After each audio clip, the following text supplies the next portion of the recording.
اللہ کی رحمت دیکھیں، عمل جتنا مشکل ہوتا ہے نا اس کا ثواب اتنا ہی بڑھا دیا جاتا ہے.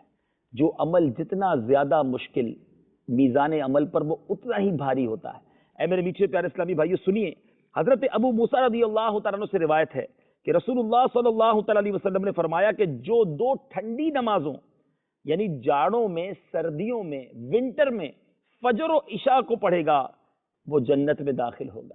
دیکھا آپ نے، مشکل لگتا ہے نا فجر میں اٹھنا سردیوں میں، عشاء پڑھنا، بعض اوقات ٹھنڈا پانی ہوتا ہے، وضو کرنے کی سستی ہوتی ہے. ایسا نہ کیا کریں. تھوڑا سا مشکل عمل ہو مگر جو نیکی ہے نا جب اس کو مد نظر رکھیں گے. ایک بزرگ کا قول بڑا پیارا ہے، فرماتے کبھی بھی تکلیف کے لیے، ڈیفیکلٹی کے لیے نیک عمل مت چھوڑنا، کیونکہ وہ تکلیف تو دور ہو جائے گی، نیک عمل کا ثواب اور اجر باقی رہ جائے گا.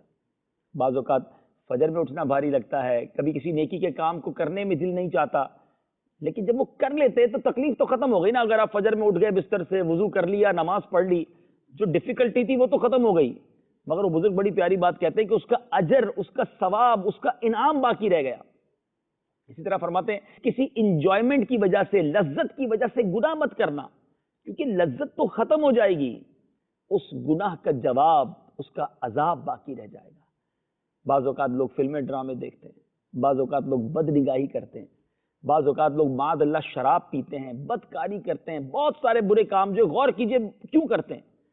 مزہ آتا ہے، لذت ملتی ہے، انجوائمنٹ ملتی ہے، مگر کتنی دیر کی؟ جتنی دیر یہ عمل کیا اتنی دیر نا.